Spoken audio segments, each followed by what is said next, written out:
O Exército Brasileiro anunciou hoje que o grupo israelense Elbit Systems foi o vencedor de licitação internacional para o fornecimento de veículos blindados. O valor da compra pode passar de R$ 1 bilhão.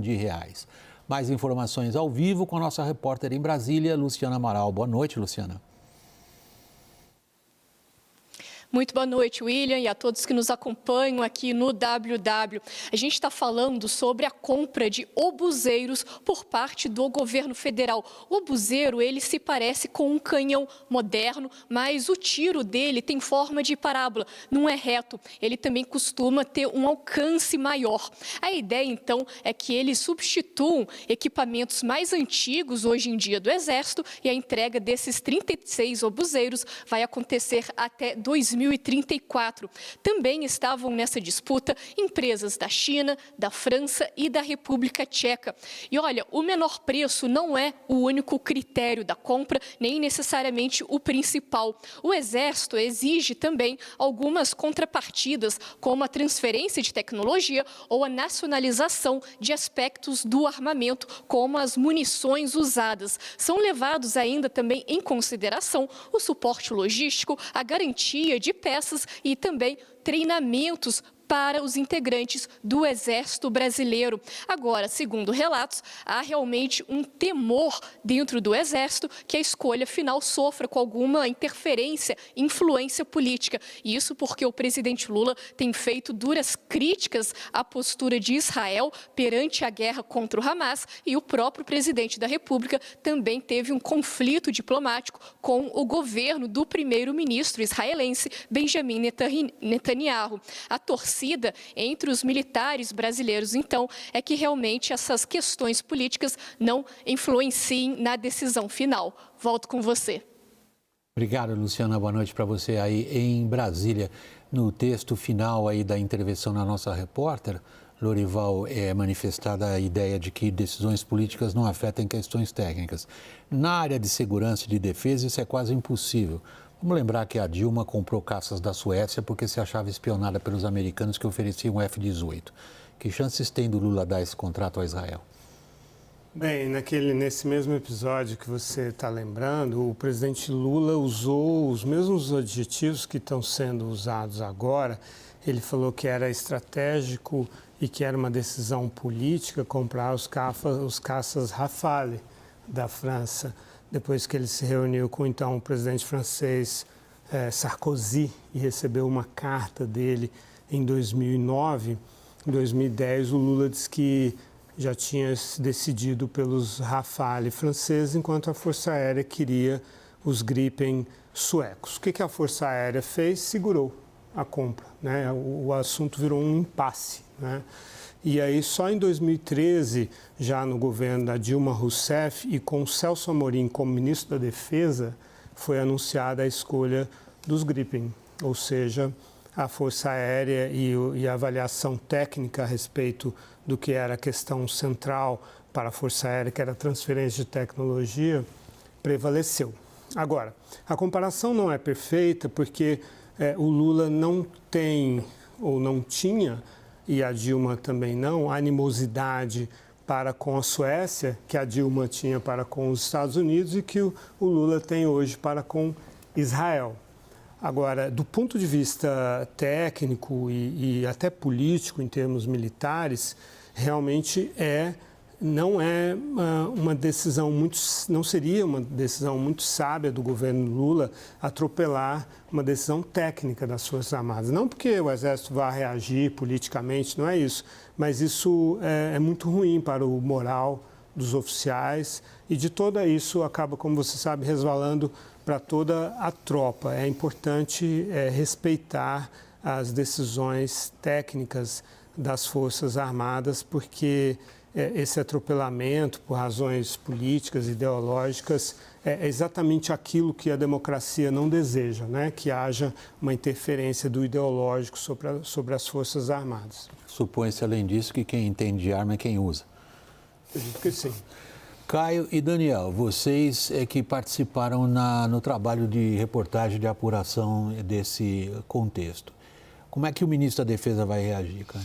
Bom, o ministro da Defesa, no que eu conversei com ele começo da noite, disse que não haveria motivo para rejeitar e barrar esse processo encaminhado pelo Exército Brasileiro. Ele falou bem claramente, on the records, né, como a gente disse. Ele disse que não tem motivo para não concluir a compra. Aí eu fui bater, William, no PT, né? E no governo também, porque eu conversei... Bater no sentido, foi procurar. Isso, exatamente.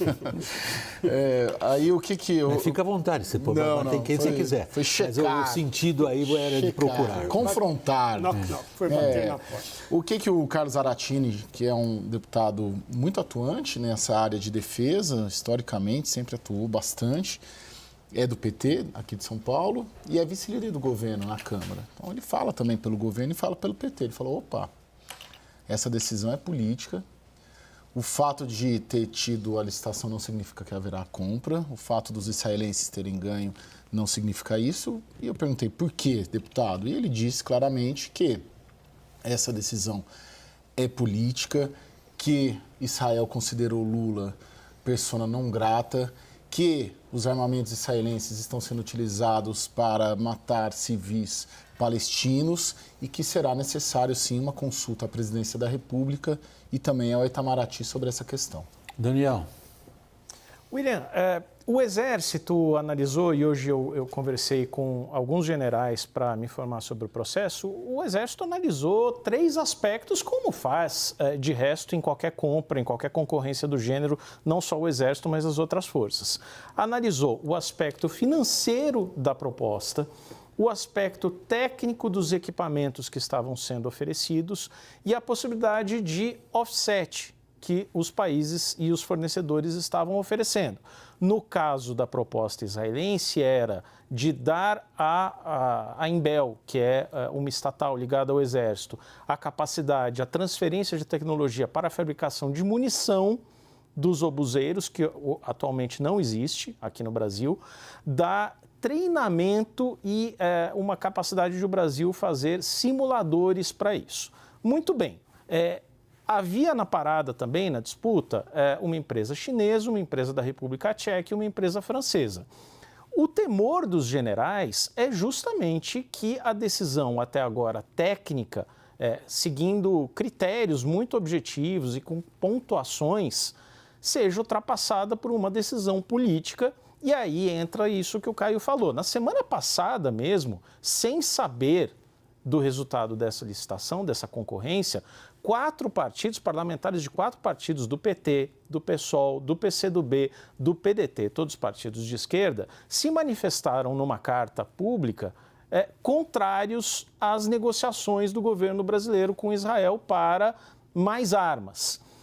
Agora, é uma oportunidade, conforme já me pontuou um diplomata, por exemplo, é uma oportunidade do Brasil separar muito bem as coisas. O Brasil teve um problema, teve um incidente diplomático com o governo de Benjamin Netanyahu, mas tem a oportunidade agora de separar devidamente as coisas e tratar o que é uma relação de Estado como uma relação de Estado. E continuar, se for o caso, protestando contra o governo Netanyahu. Lembrando que o embaixador está aqui ainda, né? Há praticamente 2 meses. O nosso embaixador em Tel Aviv está no Rio de Janeiro, né? Na verdade. Rio de Janeiro, Brasília, mas eu acredito que no Rio de Janeiro, Frederico Meyer não voltou. Desde aquela questão lá que foi fevereiro, março, né? Fevereiro. Né? Eu estava lá, inclusive. Ou seja, tudo bem, as relações diplomáticas estão mantidas, mas o Brasil chamou o seu embaixador e ainda não devolveu. Lourival, há uma questão mais abrangente ainda, da qual o que está ocorrendo agora, o que está na mão do Lula agora é um exemplo, é uma evidência. Chama-se transferência de tecnologia internacional no campo chamado sensitivo. Abrange mísseis, abrange guerra eletrônica, abrange toda a parte de proliferação de tecnologias nucleares e abrange, no caso aí, uma tecnologia convencional. Os israelenses se afirmaram no mercado internacional de defesa, sobretudo graças aos avanços no setor digital. É praticamente impossível hoje ter qualquer sistema de várias áreas que não tenha algum tipo de tecnologia israelense no meio. No caso, o Brasil está correndo o risco de ficar fora de transferências internacionais de tecnologia por conta de suas posições em política externa? E no caso de Israel é emblemático que o Waze, né, que é um sistema que todo mundo usa, foi desenvolvido em Israel. até inicialmente com propósitos militares. Quase todas essas tecnologias vêm daí, o GPS vem daí. Surgem da questão do interesse militar, né? Pois a gente está numa encruzilhada, né? Porque a China é um grande celeiro de manufaturados, mas não é um país que atingiu uma maturidade tecnológica em campos que são muito estratégicos, como é o caso dos semicondutores, né? E está tendo o seu acesso tolhido, como a gente já analisou inúmeras vezes aqui, pelos Estados Unidos, Holanda, Coreia do Sul e Japão, que detêm as patentes mais estratégicas nesse setor, né? A Rússia, ela está envolvida, a Rússia também não detém essas tecnologias e, além disso, né, está envolvida numa guerra existencial no leste europeu, né? Então, quando o Brasil finca a sua estratégia muito fortemente nos BRICS, liderado pela China e hoje até presidido pela Rússia, com grande influência também da Rússia, e adota algumas posições que levantam dúvidas sobre a adesão do Brasil a princípios da lei internacional, da ordem internacional e de coisas que são muito valiosas para os Estados Unidos e para a Europa. Como é um campo muito sensível, como você disse, acaba restringindo realmente a disposição, né? Inibindo a disposição desses países, não de forma declarada necessariamente, ninguém vai sair por aí fazendo discursos a respeito disso, enfiando o dedo no nariz do Brasil, do Lula, não, mas percebendo que o Brasil não é um país que está dentro desse jogo, jogando de acordo com as regras que os Estados Unidos e a Europa preconizam nesse momento absolutamente crítico para a Europa, sobretudo, que é o do expansionismo, do imperialismo russo, né? Então, neste momento, se o presidente Lula, e aí eu insisto, se ele atropela um critério do Exército Brasileiro e faz um movimento assumidamente político e ideológico, ele realmente vai reforçar muito essa percepção que está crescendo no mundo de que o Brasil está fazendo um alinhamento, né, com países que são hoje cada vez mais rivais, né, do Ocidente. Agora tem uma dúvida real. Seria natural, independentemente, sem juízo de valor sobre o que o Lula falou, não falou, o que o Netanyahu e os ministros deles falaram, seria normal, natural, fechar o negócio de $1 bilhão, né?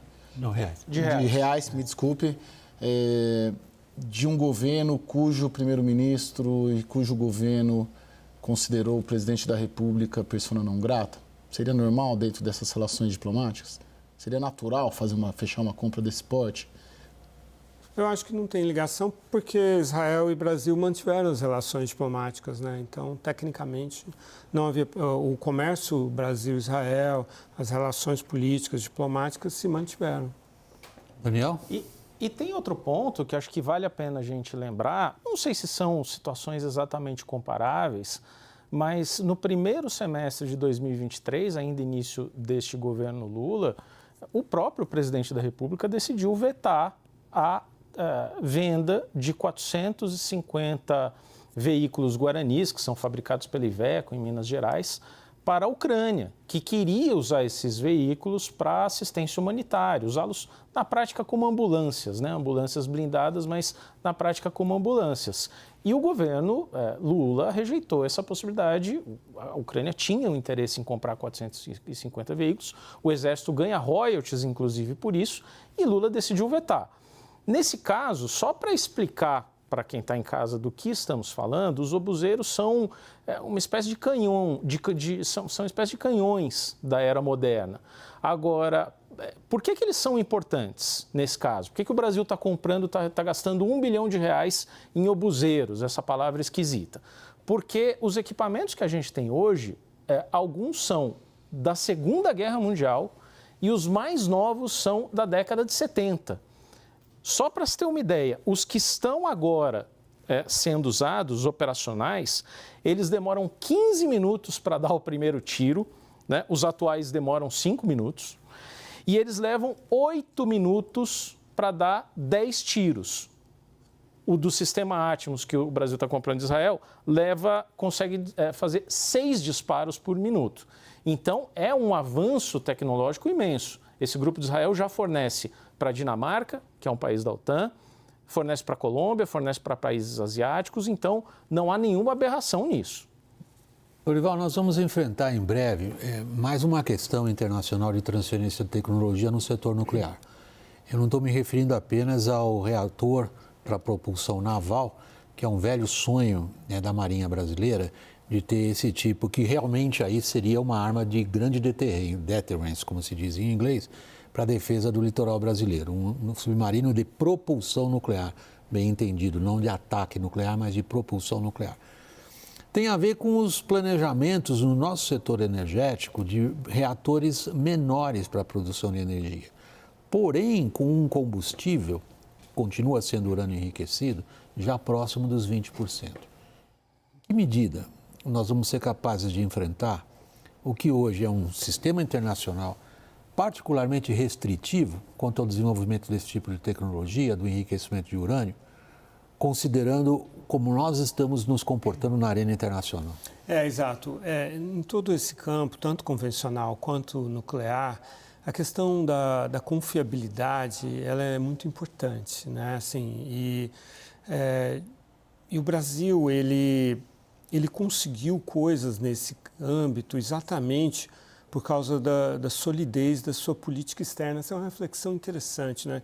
Você vê que a Marinha considerou que o Brasil desenvolveu centrífugas com uma tecnologia diferenciada.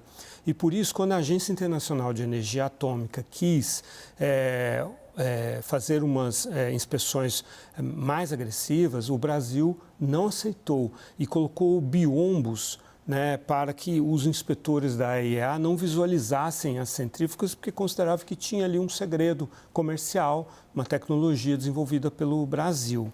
E aí, o papel da AIEA, em situações normais de confiança, é medir, pesar o urânio que entra e o urânio que sai, para ver se não está havendo nenhum desvio para algum outro programa, como aconteceu no caso do Irã, né?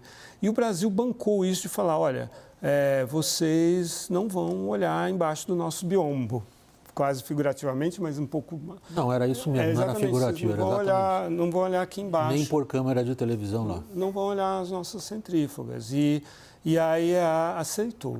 No caso do Irã, por exemplo, para fazer uma comparação, quando foi firmado o acordo de 2015, a AIEA passou a realizar as inspeções mais invasivas da história da agência. Por quê? Porque o Irã, exatamente ao contrário do Brasil, não gozava de confiança nenhuma, porque foi flagrado em 2005 com um programa nuclear militar escondido, né?